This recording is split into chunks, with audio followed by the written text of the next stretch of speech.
Hi, I'm Hal Roberts. This is Bridge City News. Here's some of the top stories we've been following. A plane crash in Kananaskis country in Alberta has left 6 people dead. The Transportation Safety Board has arrived on scene to investigate. The Canadian Taxpayers Federation is calling on the Alberta government to hold a referendum on our province potentially hosting the 2030 Commonwealth Games. And the Lethbridge International Air Show hit the skies this past weekend. BCN's Angela Stewart will have the details. Your nation, your province, your southern Alberta. From the heart of Lethbridge, it's Bridge City News with Hal Roberts. Thanks so much for joining us. The Transportation Safety Board has arrived in Kananaskis country investigating a plane crash which claimed 6 lives on Friday. The small plane carrying a pilot and 5 passengers left Springbank Airport en route to Salmonard, British Columbia when it crashed into Mount McIlvery.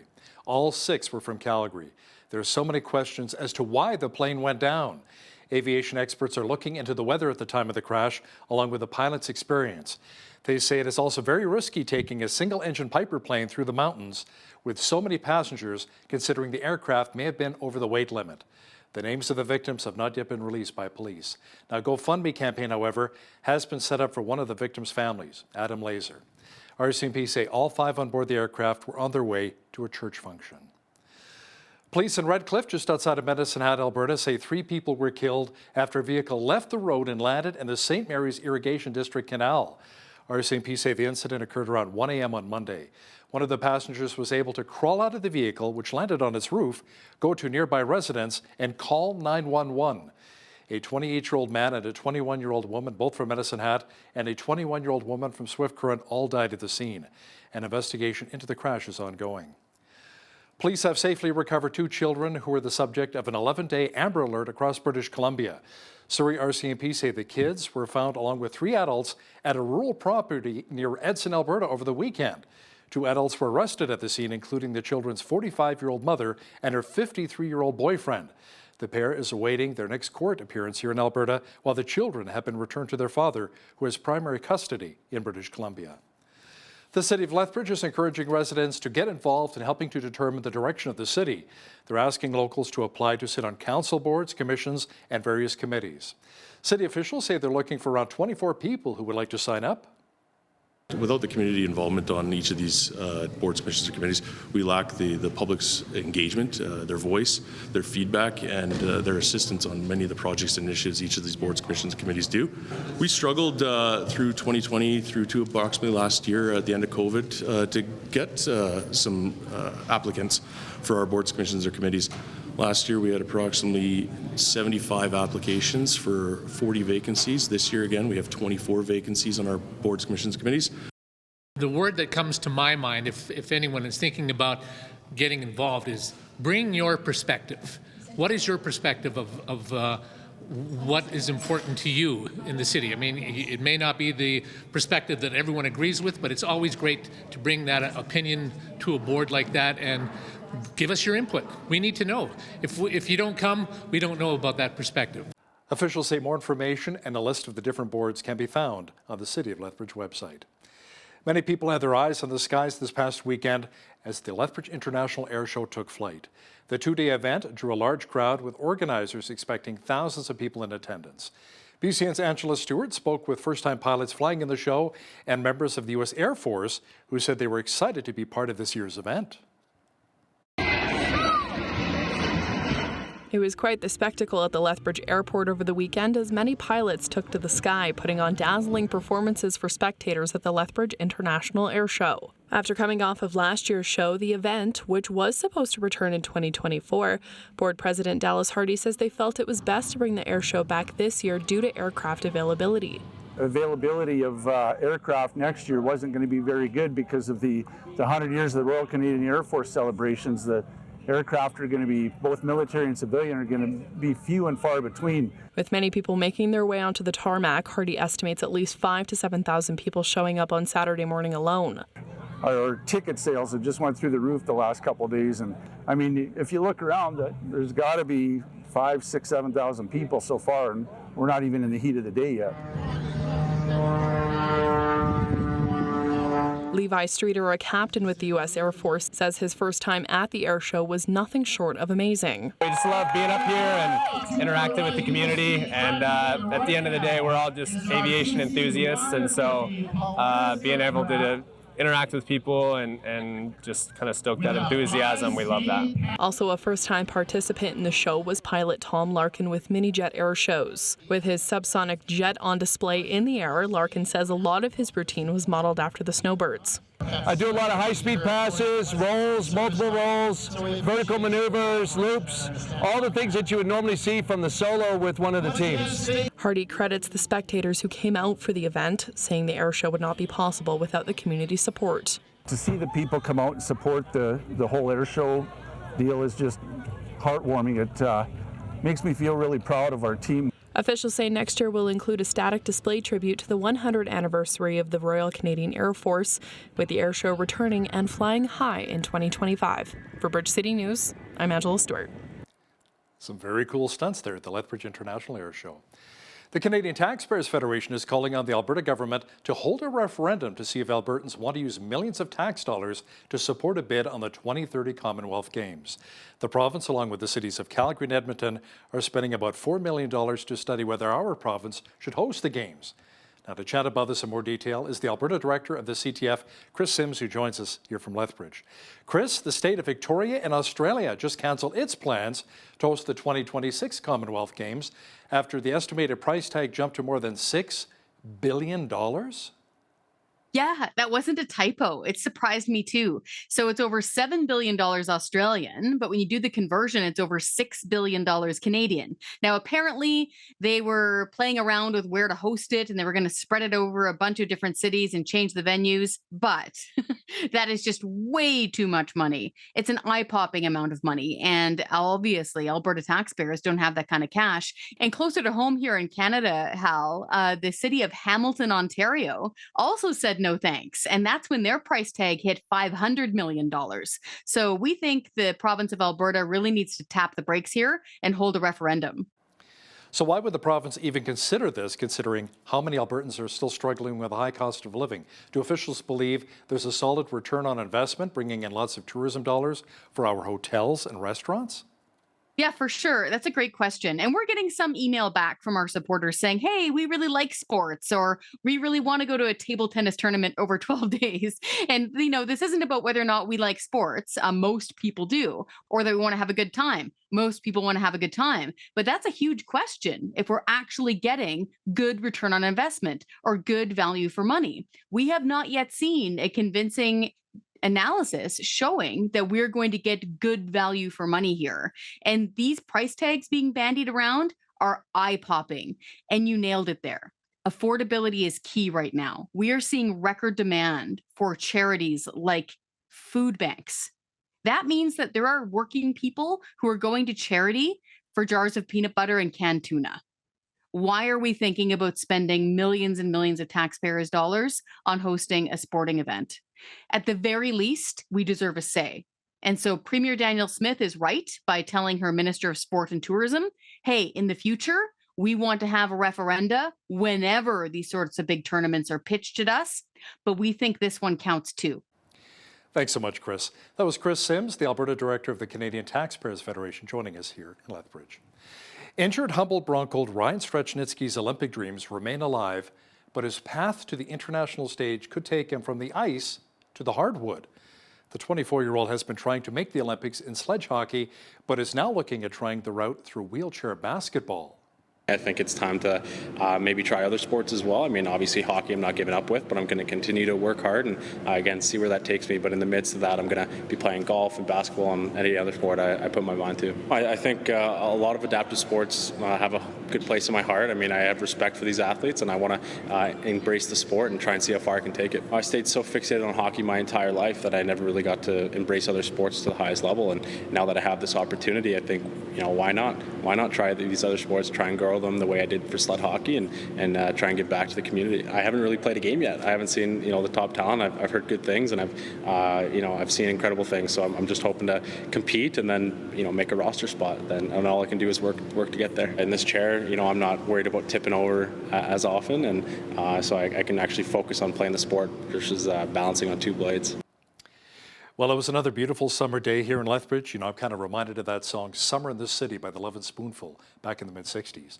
Jeanette Rocher is in now with an early peek at the forecast. Jeanette, the sunshine should continue for most of this week with lots of warm weather on deck here in southwestern Alberta. Oh, it's going to be a very hot week ahead of us, Hal.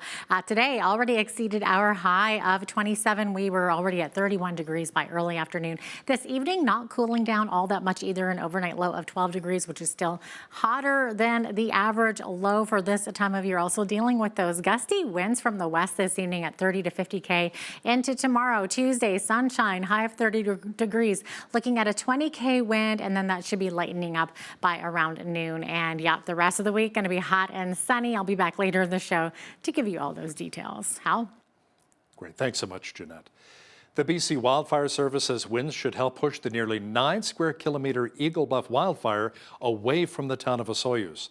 Even though the blaze began over the weekend in Washington state and remains out of control, it did not grow overnight. Around 700 properties in the area west of Osoyoos remain on evacuation order. Another 2,000, including the entire town, are on evacuation alert.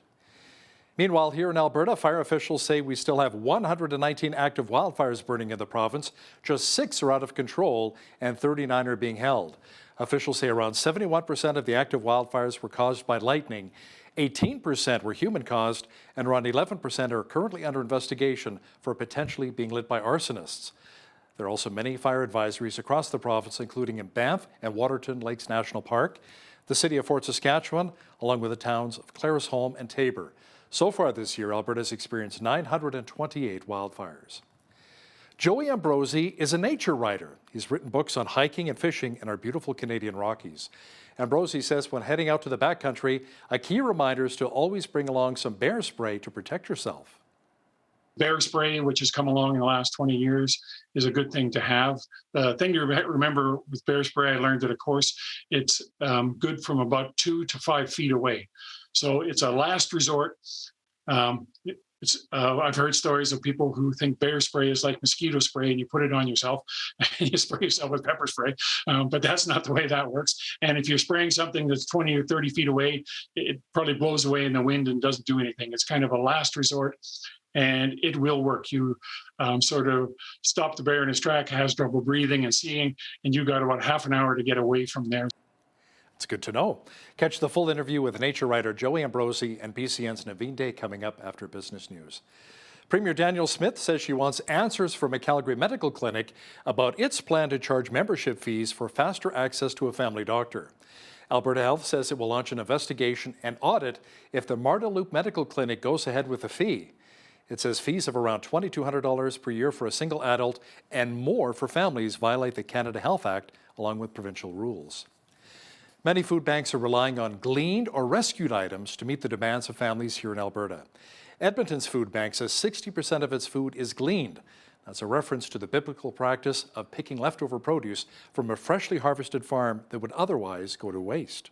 As a gleaning operation, our original mandate was to salvage or rescue food that may be in surplus to the food industry or food that might go to landfill because there was not a way of using that food in the marketplace. And so this food that we were salvaging was geared or deemed edible but not marketable, possibly for a variety of reasons. So while our gleaning operations started over 40 years ago, it's certainly a concept that's even more relevant now because there's more interest in the environment, there's more interest in sustainability, and those are all key elements in food rescue. And so in many fronts, we were doing this work before it was maybe the norm to have these conversations. The two sides involved in the British Columbia port labor dispute say they have reached another tentative deal. The dispute has been affecting around 7,400 workers at over 30 docks and impacting billions of dollars worth of freight.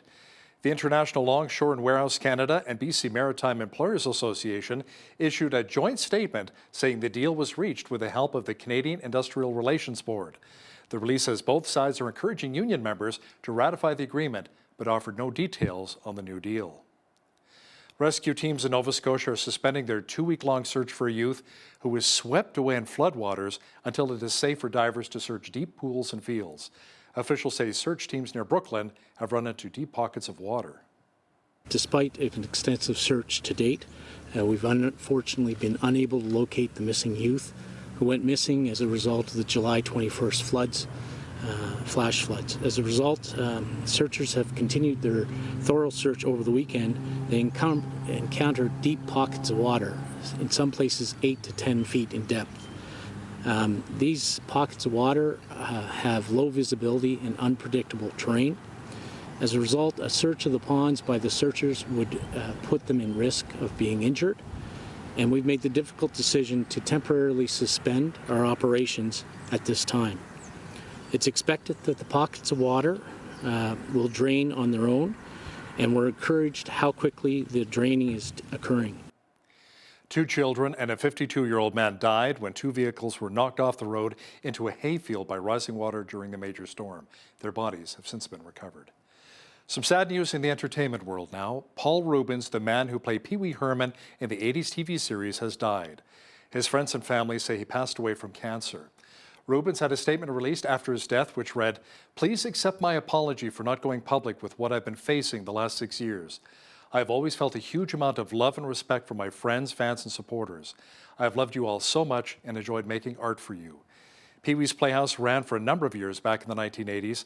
The show went on to win 22 Emmy Awards, while Rubin himself won 2 Emmys.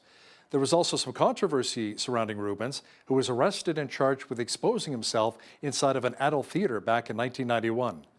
Paul Rubens gone from cancer at the age of 70.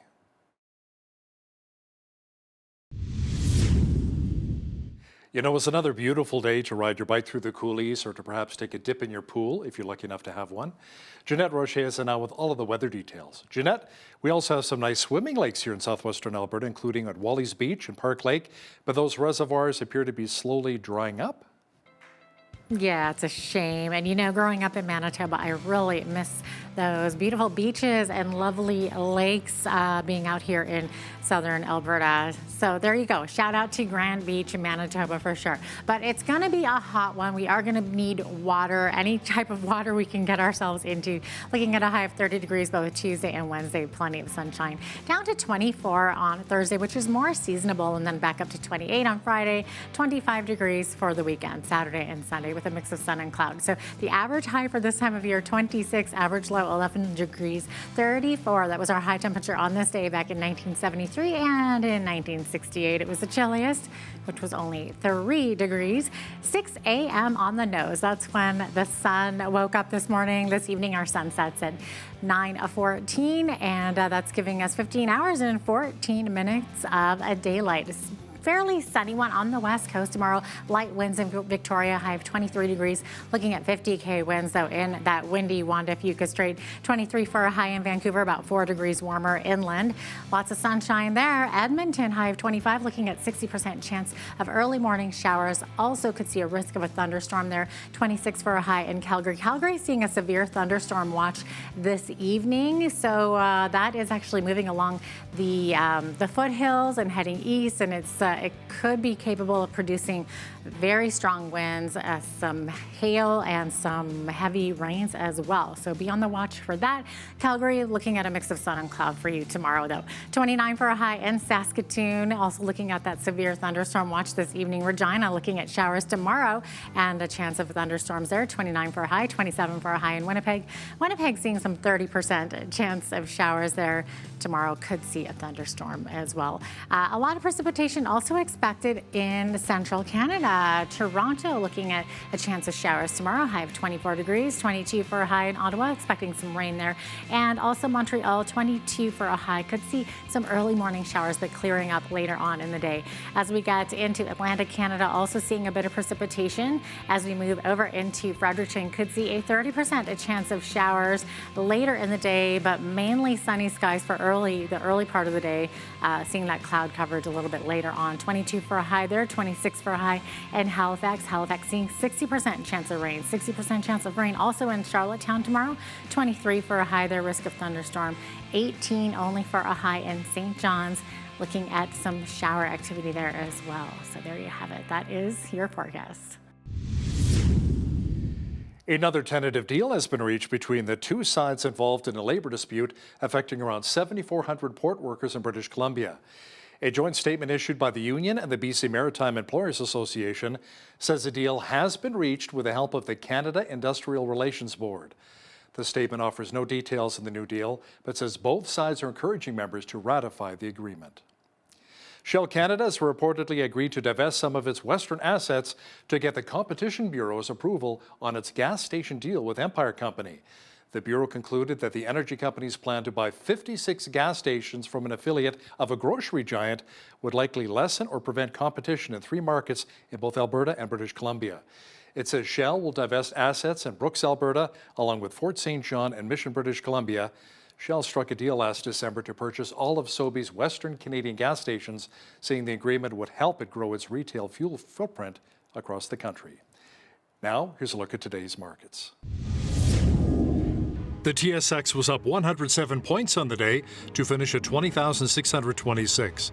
The Dow was up 100 points to 35,559. The S&P 500 was up 6 on the day to 4588, and the Nasdaq was up 29 points to 14,346. West Texas Intermediate Oil was up $1.28 to 81.86 US per barrel. Natural gas was up a cent to 2.64 US. Gold was up $6.15 on the day to 19.65.64 US an ounce, and silver was up 41 cents to 24.76 US an ounce. Feed wheat is at $11.29 per bushel, barley's at $9.01, canola's at $17.83, and corn is at $10.14 per bushel. Live cattle were down 10 cents to $178.05. Feeder cattle were unchanged on the day at $245.60, and lean hogs were up 93 cents to $104.13. The Canadian dollar was up slightly over the past 24 hours to 75.83 US.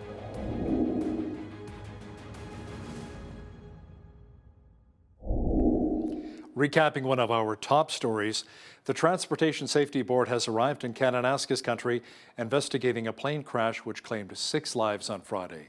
The small plane carrying a pilot and 5 passengers left Springbank Airport en route to Seminar, British Columbia when it crashed into Mount McGilvery. All 6 were from Calgary. Aviation experts are looking into the weather at the time of the crash, along with the pilot's experience. An explosion in Pakistan left 39 people dead and injured over 100 others. Our foreign affairs expert Issa Daftari will have more details for us momentarily on this brutal suicide bomber attack. Listen, if you see news happening in your community, be sure to drop us an email at info@bridgecitynews.ca. We'd love to hear from you. Here's today's Bridge City News community calendar. On August 11th and 12th, Coaldale is celebrating Summerfest. This annual event kicks off Friday with a movie in Millennium Park. Come enjoy free pizza served by the Town Council at 7 p.m. with Dee's Eats food cart serving popcorn, hot dogs, and pop during the movie. Then on Saturday, enjoy the Knights of Columbus pancake breakfast at 8 a.m., Coaldale's Candy Parade at 11, followed by a Battle of the Bands at the Atco stage and other live performances at the Town stage, plus the Coaldale Custom Cruisers Show and Shine, a barbecue, an open-air market, a kids zone, then end the best Summerfest ever with a fantastic fireworks display choreographed to music. It is one huge family-friendly party at the Coaldale Summerfest, August 11th and 12th. Lethbridge Sport Council's Outdoor Roving Gyms program is taking place Tuesdays at 10 to 11 a.m. and Thursdays 5:30 to 6:30 p.m. This program is for kids aged 5 and under and their caregivers.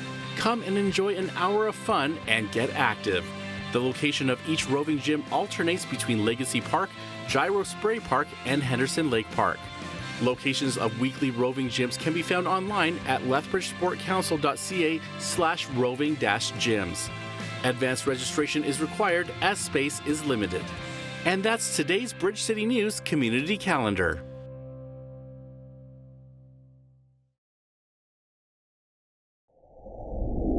A bomb blast at a political rally in Pakistan over the weekend has left at least 39 people dead. Police say it occurred in the Peshawar district, which borders Afghanistan. Now, to chat about this tragedy in more detail is our foreign affairs expert, Lisa Daftari, who joins us once again from Los Angeles. Lisa, government officials say the explosion was from a suspected suicide bomber on the outskirts of the city of Kar. What more can you tell us? Yeah, so far it's I think the death toll is peaking 40 and 120 plus have been injured. Look, this happens all too often in Pakistan, neighboring Afghanistan, insurgencies embedded within civilian populations. And that's really the major tragedy here, is that they aim to kill civilians. They aim, I mean, that's what a suicide bomber is known for, right? To mix into the main population, whether, you see suicide bombers in Israel, throughout the Middle East. I mean, we've had histories of suicide bombers who are willing to take their own lives, indoctrinated to the point, radicalized to the point where they take their own lives because they believe they'll be martyrs on the other end. And of course, 40 innocent people, civilians, murdered in the meantime. And, again, this is something that we've talked about for decades now, is, giving aid to Pakistan from the United States, for example, but not using that as leverage to say, get rid of your terrorism, stop harboring terrorists, clear out your terrorists, do more to eradicate terrorism from within your borders. And I think that's really the main point here. It's that there's always innocent people in harm's way, children, young people, and innocent people who are just going about their business. With more and more violence erupting in Haiti these days, a number of countries, including the United States, urging their citizens to leave the island as quickly as possible. Yeah, when we get these kinds of warnings, it's interesting because, nobody's paying attention until you get the warning. You're like, oh, wait, things must be really bad there that they want to evacuate all Western civilian citizens. So that's exactly what's going on in Haiti. We've known that they have had this chaos brewing there for a very, very long time. And now it's gotten to the point where they have not been able to get it under control. So they're asking anyone from the United States who works, lives there to evacuate immediately. Now, you and I chatted a bit about this before, how the United States has been supporting Ukraine in its war with Russia. Well, Lisa, news just came out that the U.S. unveiled a Taiwan weapons aid package worth up to $345 million. I guess there was some money left over for Taiwan. It's a move that'll likely anger China, even as the Biden administration declined to provide more details on the arms in the package. Yeah, it's interesting. We knew this was going to happen, but we didn't know how quickly, and we didn't know if the Biden administration was looking to escalate things right now. But let me put out a few things here.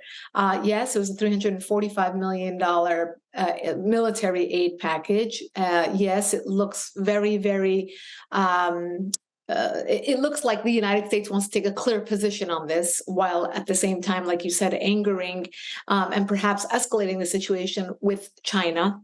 And also, you have to also question the timing of all of this. Is this a distraction from what's going on in the Biden White House with his son Hunter? Is this something that do they want to get into another war? Are they looking to escalate things? You look at Ukraine. Are they trying to kind of distract us from what's going on in Ukraine? That war just going on and on and on, something you thought would be very, very quick, lasting for a very long time. We're putting millions more into that. We just okayed an $800 million package to Ukraine again here in the United States, giving them all kinds of weapons and cluster bombs, as you and I spoke about in recent weeks. And we know that they're using them not only in Ukraine, but also in Russia itself, which they promised they wouldn't. That's the latest. Now, with Taiwan, you question the timing of all this. Obviously, the United States is strapped. It's not something that they had, they had extra, but it's not something that they had a surplus of. So obviously scrapping together whatever they did have in the meantime. We were told that they would wait until there were more weapons manufactured to give a package to Taiwan, but it happened more quickly. And that's why I say, are we to judge or question the timing of all of this? Meanwhile, China and North Korea reaffirmed military ties at a recent meeting in Pyongyang, and North Korea wants to annihilate the United States within this century. They're vowing to do so, Lisa. Of course, you have two communist peas in a pod reaffirming their relationship with one another. It makes perfect sense. We've seen in the past few years that the enemies of the West are getting together, and in ways that are quite meaningful, both to them and a warning to us here in the West. So China and North Korea was kind of dormant for a long time, but now they have reaffirmed their relationship with China. But not only that, but are flexing their muscles towards the United States and, as you said, threatening to take the United States off the map. So these are big words coming from our enemies. It's more of a wake-up call that they are banding together, because together they do have some sort of power, whether it's evading sanctions, military trades, economic leveraging with one another. That's the wake-up call. Thousands of people took to the streets in Gaza on Sunday, protesting poor living conditions and chronic power outages. It was a public show of discontent with the territory's Hamas government. Hamas security forces, Lisa, quickly clamped down on the protesters. Yes, so this is something that you don't hear too often in the mainstream media. So I thank you, Hal, for bringing attention to this story. You only hear about when Palestinians complain about Israel because it smears Israel, but you don't hear about Palestinians complaining about their own leadership, and that is Hamas in Gaza. You also hear about them complaining about the Palestinian Authority in the West Bank and other areas, but mainly Hamas, a terror organization that is recognized by the United States and many Western countries as a terror organization, is leading the people. And what do? They take the money and they put it into weapons. They hide those weapons in schools. They indoctrinate and radicalize young children as young as 3 to say death to Jews. And they raise them this way. And this is the control that they have on the people. And the people are tired of it. They don't have proper means. They don't have electricity and food and all the things that they could have if they had proper leadership. And that's exactly why they're out on the streets. And of course, the Palestinians want to hush this up very quickly because it goes against their narrative. Their narrative is that Israel is the oppressor. Their narrative is that Israel is an apartheid state. Their narrative is that Israel is occupying. And this narrative doesn't really match that. They're saying that it's youth, our leadership, Hamas, that is the problem and not Israel. So it's an important story to follow. Now, in response to a recent string of public Quran demonstrations by anti-Islam activists in Denmark, Lisa, that country is now seeking to legally prevent the burnings of the Quran and other religious holy books. Would that include the Bible? Yeah, it's interesting. Let's see if this even works. You think people who are crazy enough to go burn, Torah or Bible or the Quran or, whatever holy text in front of an embassy will now be deterred by a law? And where's that? In Denmark? It's a pretty peaceful place. I don't think they have too many outlaws there. But at the same time, this has become a big trend, a big tit for tat kind of ping pong game with the burning of texts to show outrage or disgust or disdain for each other's religions. It's very upsetting because regardless of what you believe, all 3 major religions of the world do share some fundamental overlap. And when you burn that text, you're burning that overlap, right? So you are going against your own religion, whether you're Christian or Muslim or Jewish. It should be a holy text to you regardless, and show some sort of respect for that text regardless. So here we have a law. Let's see if the law helps us kind of quit this trend. Lisa, French embassy in Niger was attacked as protesters waving Russian flags marched through the capital. So what's that connection between Niger and Vladimir Putin's Russia? Yeah, it's a good question. Imagine how disenchanted the people of Niger have to be out on the streets saying, we don't want to be controlled by France anymore, but we believe a better stepfather here would be Russia. And that is why you're seeing Russian flags on the streets over there with people protesting and saying they want no more French influence. They don't want to be controlled by France. They want nothing to do with France. And they prefer Russia. They think that's going to be a better future for them. Well, that's amazing. And apparently the Russian mercenary group Wagner is operating close by in Mali, and Putin is allegedly expanding his influence across West Africa. So maybe there's a bit of that connection as well. Lisa, Iranian TV actress Shohreh Amar was arrested and charged after speaking out against the regime in Tehran, while also wishing Israel Prime Minister Benjamin Netanyahu good health last week after it was revealed that he was not well.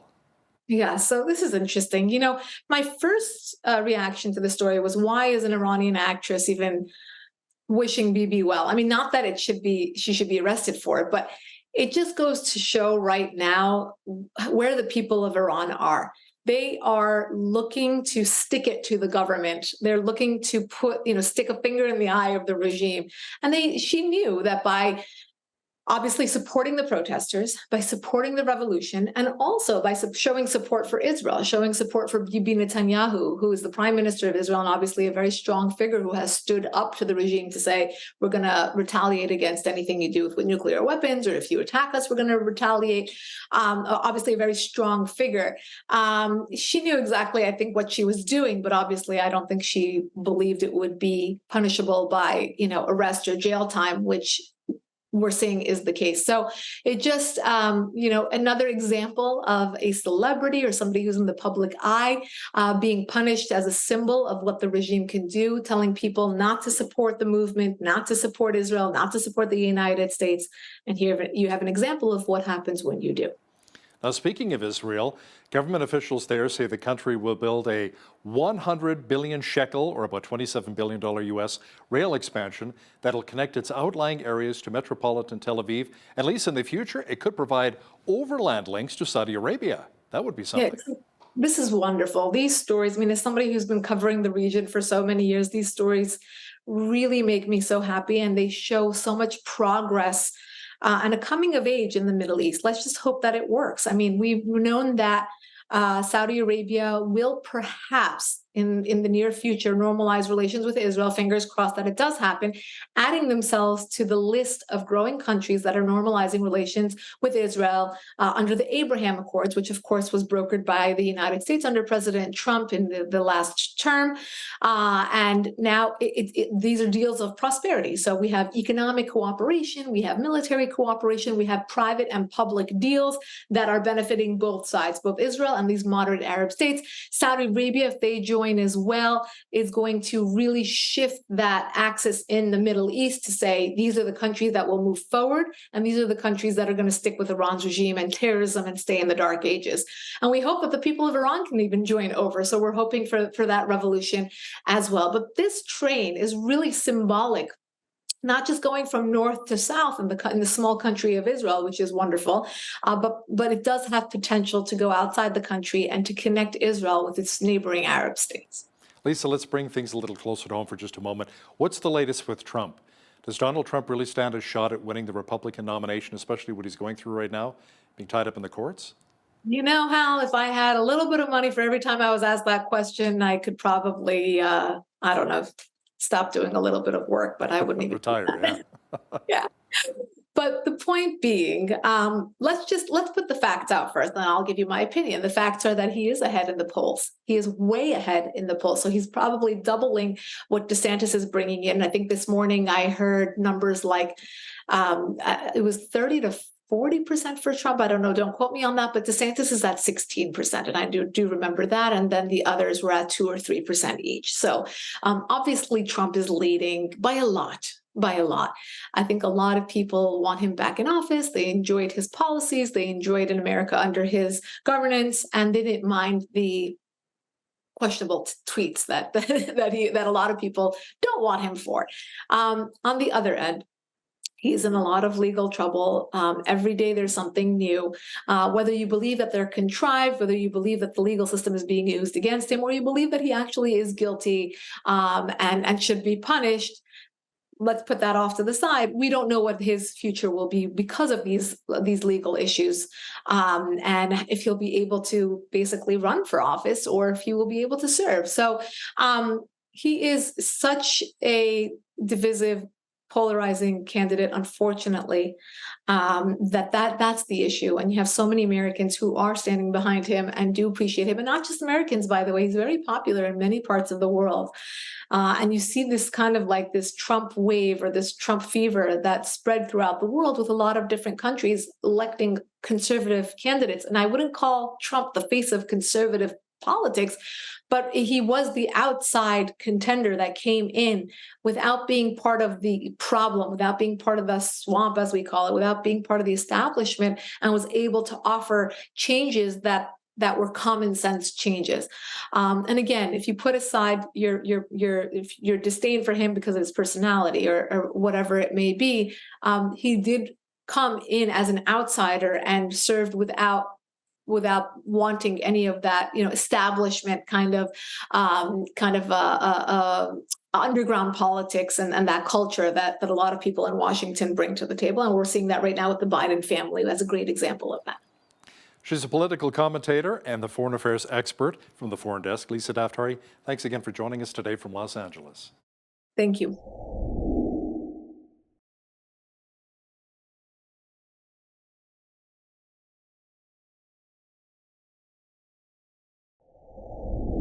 There is so much to see in southern Alberta.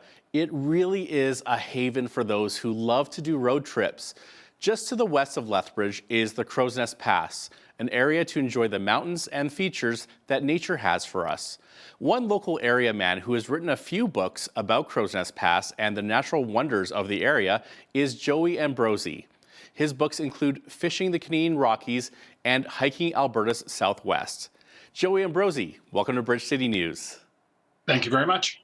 So Joey, first off, tell us what put you on this path to write books about the natural environment in the Crow's Nest Pass area? I was living in Calgary and I was working for the Sierra Club of Canada on some projects where we were just rehiking old trails that explorers had used just as a project. And then it kind of turned into a book by filling in the in-between trails. And that was a book, Hiking Alberta Southwest, came out in 1984. And I'm a fisherman. Everywhere I go, I fish. So in 1986, I did a book called Fly Fishing the Canadian Rockies. And then 1998, did an update on the hiking book. In 2001, update on the fishing book. And in 2011, update on the hiking book. And just last year was an update on the fishing book. So I get out and I do a lot of fishing and hiking. Okay, so obviously you've been doing this for a while. Are there changes that you've seen in the natural environment, or have things kind of like stayed the same over the last 20 or 30 years?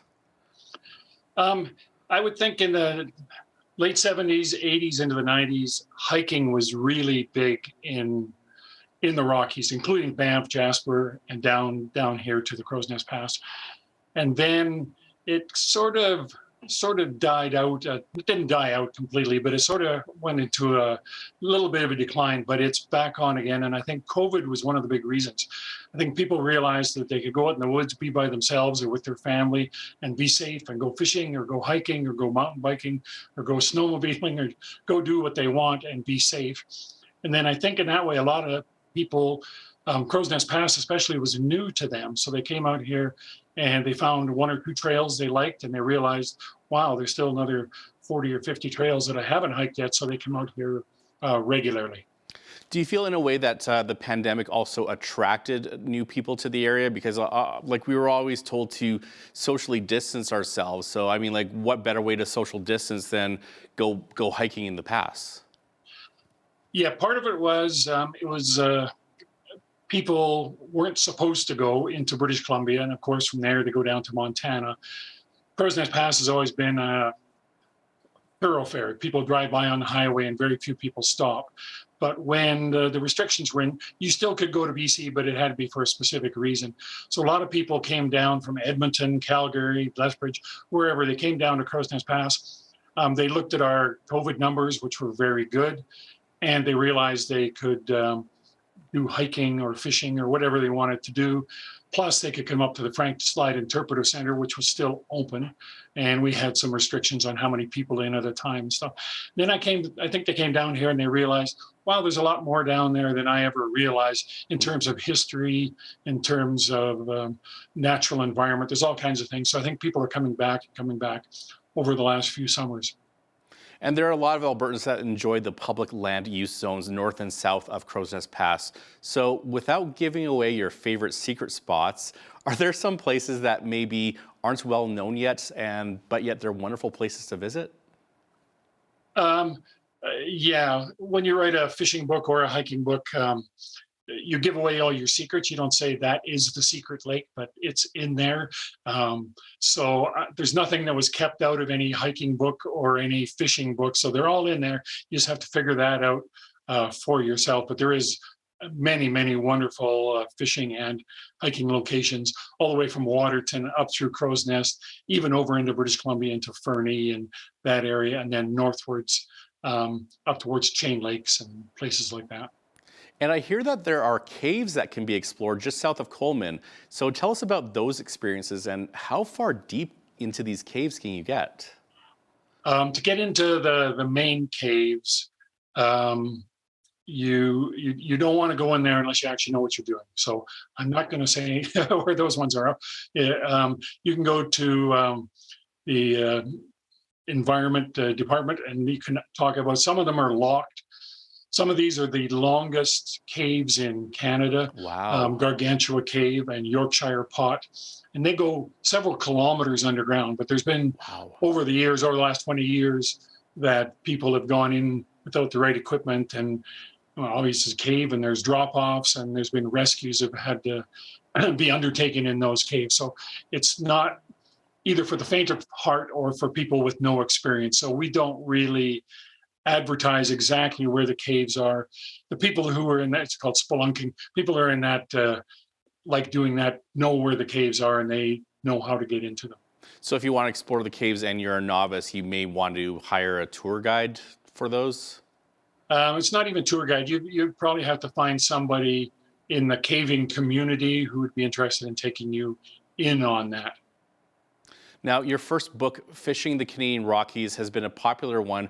What really caused you to want to put pen to paper about fishing in Alberta's mountains? It's actually, it covers a lot of area. It goes from the American border to the north end of Jasper on both the BC and Alberta side. So it's about 1,100 lakes and rivers. I've been to almost 1,000 of them, I think, over the years. It started that when I was a child. I grew up in Invermere, British Columbia, and we fished every weekend with my mom and dad when I was a kid.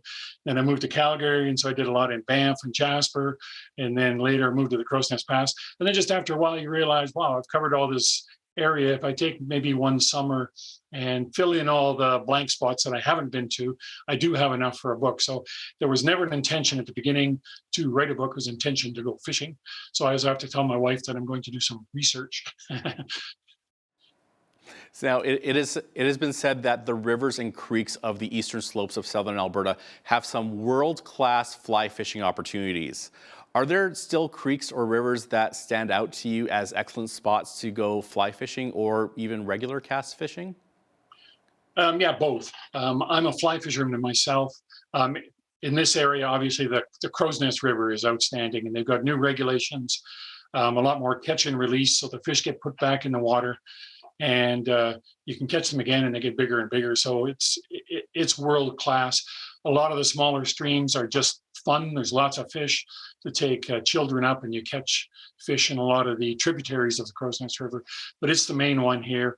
Also, if you go a little bit to the south, the Castle and West Castle rivers, and a little bit to the north, the Old Man River, and all three of those go into the Old Man Dam, but those three are outstanding fly fishing rivers.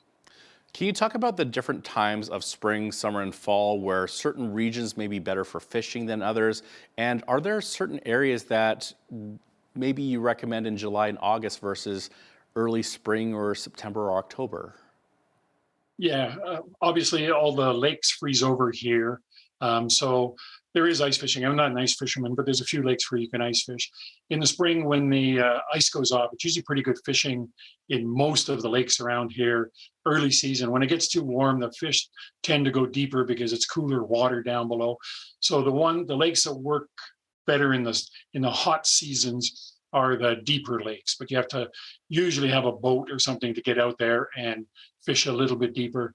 The fall, they start to come back up again, and good fishing in the fall. So spring and fall are the best times. Summer, you still catch fish around there. There's lots of lakes where you catch lots of fish. Now, I think one of the features of southwestern Alberta is we can get into places where cell phones don't always work or may be unreliable. And that may be part of the attraction of spending time in the wildlands of our province. But what are some of the safety things that hikers and adventurers or explorers should keep in mind when they're out in the backcountry or the public land use zones? Sure. One thing in the Crow's Nest Pass is there is a lot of old discontinued roads. So a lot of times you're hiking on roads and it's fairly easy to follow. If you get off the roads, usually there's not much of a trail. If you're down in Waterton National Park, they have very good trails with trailheads and tells you how far you're going and how long it's going to take to get there and that kind of thing. In this area, the main things probably you have to watch out for is sort of the natural hazards in terms of crossing large rivers. When there's high water, you better know what you're doing. You should be able to read a map because your GPS system probably won't work out where you are. The other thing, obviously, is bears. Bears, should be a lot of respect for bears, grizzly and black bear. I've seen hundreds of bears in my time, black and grizzly. And I never cougars had too? Pardon? And cougars too? I have seen cougars, but not in the backcountry. I've seen them driving out to go to a hike. Cougars are very nocturnal and quite difficult to see in the backcountry. Bears, a little more, but the further you get away from human activity, the more they act like they're supposed to, and they run away when they see you. If they're in towns and around garbage and that's their food source, they're very protective of that. So the good thing is experience. You can't always get the experience right away. So there's a lot of really good books on bear behavior and what to do. Bear spray, which has come along in the last 20 years, is a good thing to have. The thing to remember with bear spray, I learned at a course, it's good from about 2 to 5 feet away. So it's a last resort. I've heard stories of people who think bear spray is like mosquito spray and you put it on yourself and you spray yourself with pepper spray, but that's not the way that works. And if you're spraying something that's 20 or 30 feet away, it probably blows away in the wind and doesn't do anything. It's kind of a last resort and it will work. You sort of stop the bear in his track, has trouble breathing and seeing, and you got about half an hour to get away from there. So bear spray, read about it, learn how it's used, and it's a good thing. But if you make lots of noise, bears generally stay away from you. But the more experience you have in the backcountry, the better it is. Now, your second book is on hiking Alberta's Southwest. What caused you to want to put that collection of hikes together? Again, that was through the Sierra Club. We went to all the historic trails that the Palliser expedition had been over and all the early explorers. And I recall going to seniors' homes and doing slideshows to show them this and show them maps. And then we thought maybe we should put that into a book. And so from Hiking Alberta Southwest, the more recent version, which is still about 10 years old, is called the Southern Rockies Trail Guide, and hoping to do a revision perhaps next summer. Now, there's definitely some interesting areas and things to see in Southwest Alberta. There's Drywood Falls, which is a great spot, and there's also the wreck of the RCAF plane. Is there a hike or maybe a couple of hikes that really stand out in your mind as to not to be missed? Yeah, the one to the plane, the 1946, we called it the plane crash, and it was outside Crow's Nest Pass. If you have horses or you have a quad, you can basically get right up to the plane crash. But most people hike in, and that's about a 5 to 6 kilometer hike on an old road, and it goes up, and you can see the remains of the plane actually on the ground, which is kind of neat. And there's a memorial right there at the site. Wow. Now, what about hikes for the first-time explorers, or maybe people who bring children along, or adults that haven't really been out exploring? What would you recommend? The simplest ones in the Crow's Nest Pass If you come up to the Frank Slide Interpretive Center, we have a 1.5 kilometer hike that goes through the rocks, starting from the parking lot, goes through, comes to the other end of the parking lot. It's a wonderful hike. And you get a little brochure. There's numbers along the trail, so you know what you're looking at. That's a really good one. There's one called the Miner's Path in Coleman, which is part of the Crow's Nest Pass. And it's another one that goes along a little creek. There's Star Creek Falls is a nice little hike. If you're camping in the area, maybe up at Chinook Lake, there's a hike that goes around the lake up there. If you're getting a little more adventurous, going up Turtle Mountain, there's a trail that goes up to the top of Turtle Mountain, which overlooks the Frank Slide. There's a trail, it's a trail all the way. There's no actual climbing, but it's uphill all the way. So you want to be in reasonable shape, but kids can go up there as well. I wouldn't do that as your first hike. There's a ghost town called Lille that you can start from the interpretive center, and it's about a 6 kilometer hike into there. And that's pretty cool as well. That sounds really cool. One of the features of life today, of course, though, is social media. And on different social media sites, you can find pictures and videos of people exploring our province. Is there a place where our viewers could go if they want to learn more about not only your books, but also the region around Crow's Nest Pass, and where they could actually take the family camping and exploring? Yeah. I'm not an IT guy myself, so but if you go to the Frank Slide Interpretive Center website, that will get you started. I would really recommend, if you come into the area, come up to the center. We can tell you all about the heritage in the area. There's all kinds of things. The Hillcrest Mine Disaster Memorial Site, and there's the Bellevue Underground Mine, and there was the Alberta Police Barracks where there was a shootout in 1922, and there's all those kind of things. But we can also direct you. We have maps and everything of all the hikes in the Crow's Nest Pass. The Crow's Nest municipality of Crow's Nest Pass has a website, and you can link to that. And they talk about where you can go mountain biking, where you go hiking as well. So those are some of the links you can go to. So at the Frank Slide Interpretive Center, you see a lot of like first-time visitors to the area, and there's resources for them to go hiking or go exploring or check out different mountains or different attractions then. Absolutely. Most of our staff hikes and does everything. So it's earlier in the spring when the snow is just melting, we can tell you which trails still have snow on them and which ones don't. But we get not only first timers, get returning people who've hiked a hike or two and want to know what's a little bit more challenging, or where can I go next, or I want to see a nice lake, or I want to see a nice waterfall, all those kind of things. Well, Joey, that is all the time we have for today. We thank you so much for joining us and telling us all about what you can explore in the Crow's Nest Pass. My pleasure. I'm Naveen Day. On behalf of all of us here at Bridge City News, thanks for watching.